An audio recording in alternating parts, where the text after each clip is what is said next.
नमस्कार, मैं हूं पवन त्यागी। महाराष्ट्र से एक बड़ी खबर आई है और महाराष्ट्र में जो पूर्व डीजीपी थे संजय पांडे, उनको ईडी ने गिरफ्तार किया है।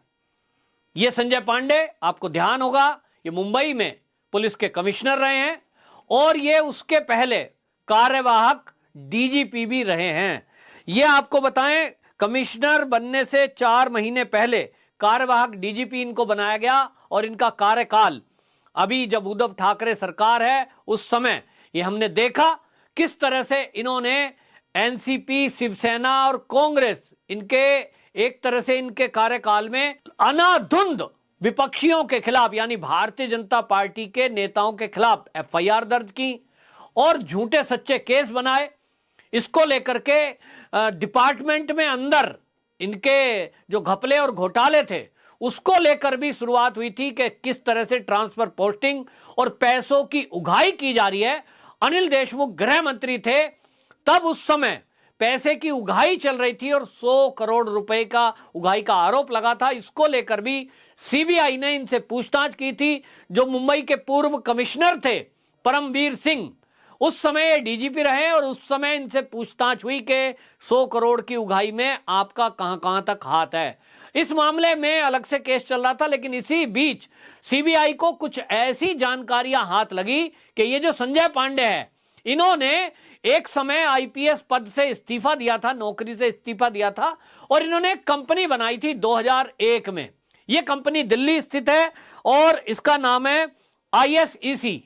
ये आईएसईसी सर्विसेज प्राइवेट लिमिटेड, ये जो कंपनी है ये जानकारियां जुटाने का काम करती है और जो आर्थिक मामलों के जानकार हैं, शेयर मार्केट से जुड़ी हुई चीजें हैं, उसके लिए ये जानकारी जुटाने का काम करती थी। तो संजय पांडे का जो इस्तीफा है वो सरकार ने नामंजूर कर दिया। उसके बाद इनको जो है वापस नौकरी पर रख लिया गया। लेकिन ये जो कंपनी थी आईएसईसी, इसके ये बाकायदा इनकी पत्नी, इनके रिश्तेदार उसमें ये डायरेक्टर थे। तो इन्होंने इस कंपनी के लिए अपने पद का दुरुपयोग किया और जब ये महाराष्ट्र में डीजीपी थे उस समय इन्होंने अपने पद का दुरुपयोग करते हुए कंपनी को लाभ पहुंचाने के लिए जो स्टॉक मार्केट है एनएससी, वहां एनएससी के लोगों से मिलकर कुछ लोगों के फोन टैप किए और इस फोन टैप करने का मकसद था कि जो एनएससी से जुड़े हुए, जो स्टॉक एक्सचेंज से जुड़ी हुई जानकारियां, गुप्त जानकारियां, उनको किस तरह से इकट्ठा किया जाए। हालांकि इन्होंने वहां अधिकारियों को यह कहा कि यहां कुछ गड़बड़ियां हो रही हैं, कुछ अनियमितता हो रही है और इसमें कुछ अधिकारी भी उनके मिले रहे जो इन जानकारियों को चाहते थे कि स्टॉक एक्सचेंज में जो सरकार से जुड़े हुए मुद्दे रहते हैं, आप जानते हैं कि share market up and down किस तरह से होती है, उसमें कुछ इस तरह के लोग हैं कि वो अपने हिसाब से स्टॉक एक्सचेंज को चलाना चाहते हैं। उनको कुछ जानकारियां चाहिए, कंपनी के शेयर मार्केट की जानकारियां चाहिए और इसके लिए 4.25 करोड़ रुपए ये जो है इनको दिए गए और ये 4.25 करोड़ रुपए संजय पांडे इनको मिले, पूर्व डीजीपी को। और इस मामले में जब सीबीआई जांच कर रही थी और उनके सामने कुछ तथ्य आए और इसमें पैसे का लेन देन सामने आया, तो 4.25 करोड़ रुपए का ट्रांजैक्शन इनके खाते में कहां से आया, ये पैसे कहां से आए, इसका ये जवाब नहीं दे सके और इसीलिए मामला ये ईडी को ट्रांसफर कर दिया गया। ईडी ने सारी जांच की और जांच के लिए इनको पूछताछ के लिए बुलाया था। इस मामले में आपको बता दें, वरिष्ठ जो मैनेजर थे वहां के, उनका जो फोन टैप किया था संजय पांडे की कंपनी के द्वारा, उसकी बाकायदा इन्होंने रिटिन में एक प्रिंट निकाल करके, प्रिंट का निकाल करके, और वो इन्होंने जो वरिष्ठ प्रबंधन है, वरिष्ठ मैनेजर हैं इनकी कंपनी के, जिस कंपनी का नाम मैंने बताया आईएसईसी, उनके आईएसईसी के मैनेजर को वो इन्होंने फोन टैप और उसकी बाकायदा डिटेल पूरी लिखित में बातचीत करती हुई वो इन्होंने उनको दी थी। इसी को ईडी ने प्राप्त किया है सीबीआई के जरिए। ये सब जानकारी मिली कि ये किसने दिया है। किसी का फोन टैप कौन कर सकता है? पुलिस को ये अधिकार होता है, लेकिन पुलिस को ये अधिकार इस मामले में मिलता है कि यदि कोई अनियमितता मानी जा रही है, कोई अपराध कोई व्यक्ति कर रहा है और उसके लिए बाकायदा कोर्ट से अप्रूवल लेना पड़ता है। किसी का फोन टैप आप ऐसे ही नहीं कर सकते।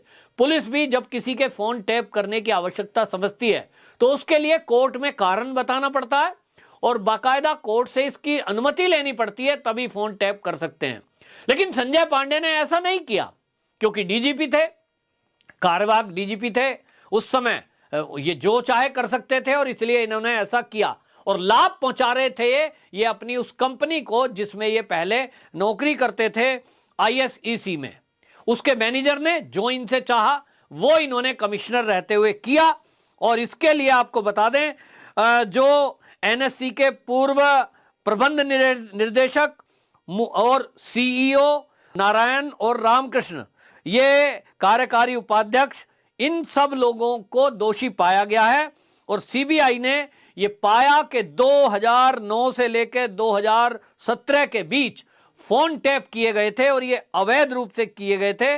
और इसके बीच में आपको बता दें, ये 2001 में ये इन्होंने ये जो कंपनी थी ये ज्वाइन की थी। उसके बाद से इन्होंने पहले रिजाइन दिया, फिर वो रिजाइन नामंजूर हुआ। मतलब अब ये समझा जा रहा है कि ये रिजाइन करना, नौकरी दोबारा ज्वाइन करना, इनको शायद ये भी एक षड्यंत्र के तहत था कि 2001 में ये जो संजय पांडे हैं ये नौकरी से रिजाइन करते हैं और ISEC कंपनी ज्वाइन करते हैं। लेकिन कंपनी वालों ने इनको कहा होगा कि भाई आप इतनी बड़ी पोस्ट पे हो, आप तो हमारे लिए काम कर सकते हो, तो आप रिजाइन अपना वापस ले लो और आप हमारे लिए अब काम करो डिपार्टमेंट में रहते हुए।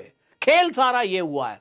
तो इसलिए संजय पांडे ने जो रिजाइन दिया था वो सरकार से बात हो गई, वो सरकार कंपनी की बात हो गई, वो इस्तीफा नामंजूर हुआ, ड्रामा क्लोज। लोगों को लगा संजय पांडे ने इस्तीफा दिया होगा, नामंजूर कर दिया गवर्नमेंट ने, ये वापस नौकरी पे आ गए। लेकिन ये किसी को नहीं पता कि 2001 के बाद अब ये कंपनी के एम्प्लॉय के तौर पर भी काम कर रहे थे। ये जो दिल्ली बेस्ड कंपनी थी ISEC सर्विसेज प्राइवेट लिमिटेड, अब ये जो कंपनी है अब ये इसके लिए काम कर रहे थे, तो जो ये कहती थी वो काम कर रहे थे। संजय पांडे को कहा गया कि हमें स्टॉक एक्सचेंज के कुछ जो ऑफिसर्स हैं उनके फोन टैप करने और वहां जो कर्मचारी हैं जो सेंसिटिव काम करते हैं उसकी जानकारी हमें चाहिए।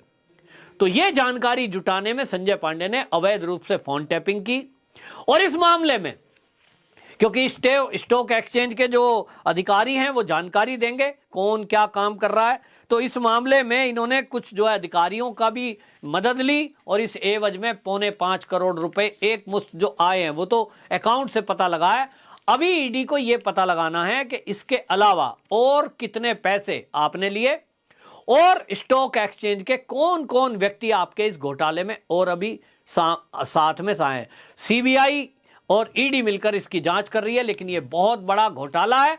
और यहीं आपको बता दें, यह भी एक तरह से मैं कहूंगा कि महाविकास आघाड़ी गठबंधन की जो सरकार महाराष्ट्र में चल रही थी, अभी उसका गठबंधन संजय पांडे के साथ क्या था? क्या कोई राजनीतिक दल के नेता भी संजय पांडे से मिले हुए थे? क्या यह मिली भगत से हुआ कि इस्तीफा दिया गया फिर वो इस्तीफा वापस हुआ? अभी यह भी खुलासा होना है कि ये जो स्टॉक एक्सचेंज की जानकारी जुटाने में अवैध टैपिंग हुई, इस तरह से ट्रांसफर पोस्टिंग का घोटाला भी रश्मि शुक्ला जो कि इंटेलिजेंस हेड रही है महाराष्ट्र में, उस समय भी खुलासा हुआ था। और 100 करोड़ वसूली का जो आरोप अनिल देशमुख पर लगा उसमें भी पुलिस की इन्वॉल्वमेंट मानी गई थी। क्या संजय पांडे उसमें भी एक बहुत बड़े किरदार थे?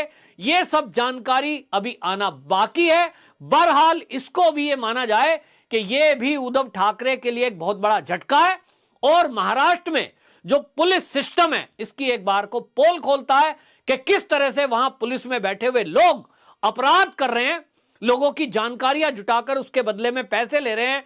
अब परमवीर सिंह और इसी तरह सचिन वजह, 2 नाम पहले ही खुलासे हो चुके हैं। अब यह संजय पांडे का अपराध सिद्ध होना अभी कोर्ट में बाकी है, लेकिन ईडी के सूत्रों की माने तो संजय पांडे का अपराध काफी है और वो जेल से बाहर अब आने वाले नहीं है। वंदे मातरम।